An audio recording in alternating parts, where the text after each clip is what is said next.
Boa tarde, pessoal. O meu nome é Karine. Eu acho que eu tive a oportunidade de conhecer alguns de vocês na época pré-pandemia e espero conhecer os demais em breve, tá?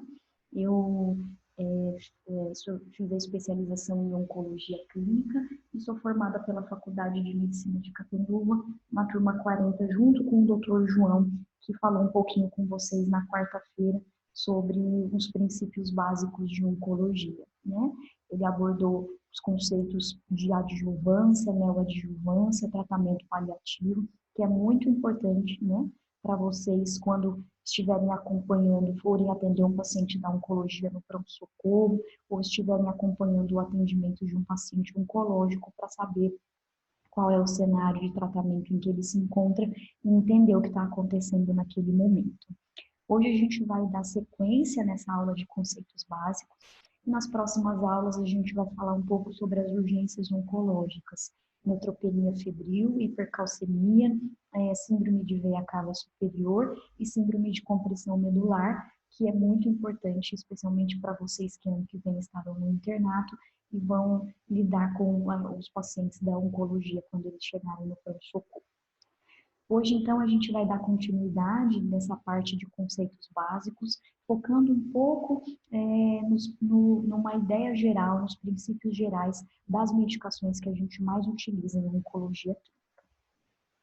O tratamento de um paciente com câncer, ele está centrado em 3 pilares, né? A cirurgia oncológica, que é a única das 3 potencialmente curativa, que vocês vão ver os princípios com o Dr. Ayler, a radioterapia, que vocês vão aprender os princípios com o Dr. Neres, e o tratamento sistêmico, que fica sob responsabilidade da oncologia clínica. O tratamento sistêmico fazem parte diversos tipos de medicações, como a quimioterapia, a hormonioterapia, a imunoterapia e os inibidores de tirosina quinase. A gente vai aprender um pouco sobre ideias, noções básicas desses principais tipos de tratamento. Então, o tratamento sistêmico da oncologia, a gente vai ver hoje alguns princípios básicos de quimioterapia, imunoterapia e os inibidores de tirosina quinase, esses 2 últimos que formam a terapia, chamada terapia-alvo em oncologia clínica. Vamos começar então com a quimioterapia, que durante muitos anos ela foi a única forma de terapia sistêmica disponível para tratar um paciente com câncer e ainda hoje no SUS ela é a principal forma de tratamento do paciente com alguma neoplasia. O racional para o uso de uma quimioterapia baseia-se na informação de que as neoplasias se desenvolvem através de um processo de proliferação celular.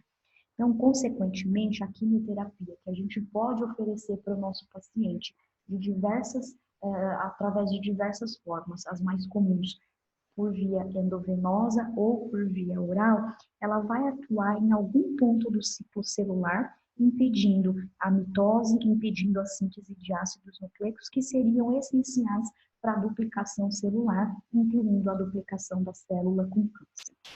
Então, aqui eu só trouxe essa imagem para a gente fixar a ideia de que a quimioterapia, ela age inibindo algum ponto do ciclo celular e impede o crescimento, impede a proliferação da célula tumoral.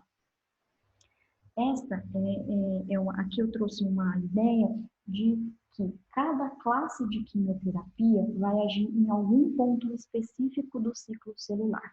Vocês não precisam decorar isso, mas eu só gostaria que ficasse a ideia de que classes diferentes de quimioterapia agem em momentos diferentes do ciclo celular, certo?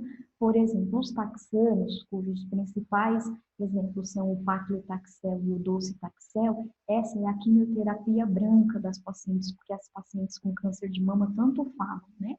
Essas, junto com os alcaloides da vinca, que são a vincristina, ou mais usada a vincristina na oncohematologia, e a vinovelbina, que a gente usa bastante para pacientes com câncer de mama, são 2 classes de quimioterapia que atuam na mitose, inibindo a formação dos microtúbulos. Os antibióticos, cujo exemplo mais comum, né, mais importante é a doxorubicina, que junto com a ciclofosfamida vai formar a quimioterapia vermelha, que também as pacientes com câncer de mama tanto perguntam, né? E ela justamente é chamada de quimioterapia vermelha por conta da sua coloração avermelhada. Isso a Kelly, ela vai abordar um pouquinho com você, tá bom? Outra classe muito importante que a gente usa bastante na oncologia, especialmente no tratamento dos tumores do trato gastrointestinal, seja ele alto ou baixo, são os antimetabólicos, tá? Especialmente a capecitabina, que é o famoso Xeloda, o comprimido, e o fluoracil, que a gente também usa bastante, tá? Essa classe de medicação atua na fase de replicação do DNA.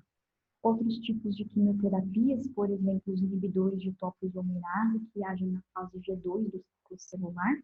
Um exemplo é o irinotecan, que a gente usa bastante para tratamentos de tumores do trato digestivo. E o etoposide, que é uma quimioterapia bastante usada para pacientes com tumores de células germinativas, tá? Por exemplo, os tumores de testículo. Há outras classes, como os alquilantes e as platinas, são classes de quimioterapias que não agem especificamente em algum momento do ciclo celular, tá? Eu só queria trazer esse slide para ficar fixado a ideia de que quimioterapia é uma medicação que a gente utiliza, que age em algum momento do ciclo celular, e que cada classe de quimioterapia vai agir em algum ponto mais específico do ciclo celular e inibir a replicação da célula tumoral. Então, a quimioterapia, ela tem, vocês vão ver no ambulatório, que os pacientes queixam de muitos efeitos adversos, né? Isso acontece porque a quimioterapia, ela não age especificamente na célula tumoral, mas ela também age na célula sadia. Elas não têm uma clara especificidade pelas células tumorais e por isso os efeitos adversos tendem a acontecer sobre os tecidos normais também, que têm uma alta taxa de renovação. Por exemplo, os folículos pilosos, por isso que muitos dos pacientes, não todas as quimioterapias, mas algumas delas causam alopecia, tá? A medula óssea, por isso que muitos dos nossos pacientes vão sofrer anemia, plaquetopenia e neutropenia, né? Neutropenia febril, que é uma das urgências oncológicas que a gente vai ver adiante. E as quimioterapias também podem atuar sobre os tecidos, as mucosas de revestimento, tá? Então, os pacientes podem sofrer com constipação intestinal, com diarreia e com as feridas na boca, que é a famosa mucosite. A imunoterapia é uma modalidade de tratamento nova, que vem ganhando espaço cada vez mais, especialmente hoje a gente usa bastante, a imunoterapia já tem o seu papel bastante consolidado para tratamento do câncer de pulmão, para tratamento do câncer de rim, do câncer de cabeça e pescoço e do melanoma especialmente, certo? A imunoterapia agora ela vem ganhando espaço também, tem alguns estudos mostrando já o seu efeito em pacientes com tumores de mama, pacientes com tumores ginecológicos e pacientes com tumores do trato gastrointestinal. Diferente da quimioterapia, a imunoterapia ela não age no ciclo celular. Ela age amplificando a resposta imunológica através da produção de citocinas pelos linfócitos T que irão combater o tumor, certo? Então, ela age amplificando a resposta imune, fazendo com que essa resposta imunológica exacerbada combata o tumor. Em uma situação normal, quando eu não tenho, em uma situação, aliás, quando eu não tenho o imunoterápico, ocorre a ligação entre uma interação entre a célula tumoral e a célula de defesa, que isso vai funcionar como um freio para o sistema imunológico. Quando eu tenho a imunoterapia, uma molécula de imunoterápico presente, né, as mais comuns que vocês vão ver são chamadas pembrolizumab, ipilimumab ou nivolumab, ela ocupa o espaço entre a célula de defesa e a célula tumoral e aquele freio do sistema imunológico é retirado. Então, o sistema imunológico fica mais ativo e pode, assim, atuar combatendo a célula tumoral, certo? Então, uma vez que a imunoterapia ela atua no sistema imunológico e ela não atua no ciclo celular, os efeitos adversos da imunoterapia são diferentes daqueles da quimioterapia. Então, a gente não vai ver um paciente em imunoterapia com alopécia, por exemplo, tá? Não é comum a gente ver um paciente em imunoterapia queixando de vômitos. Os efeitos adversos aqui são relacionados a uma inflamação exacerbada do sistema imunológico, certo? A gente é muito comum a gente ver a hipofisite, né? Então, um paciente que vem com uma queixa de astenia intensa, hipotensão, hipoglicemia, a gente precisa dosar o cortisol desse paciente, tá?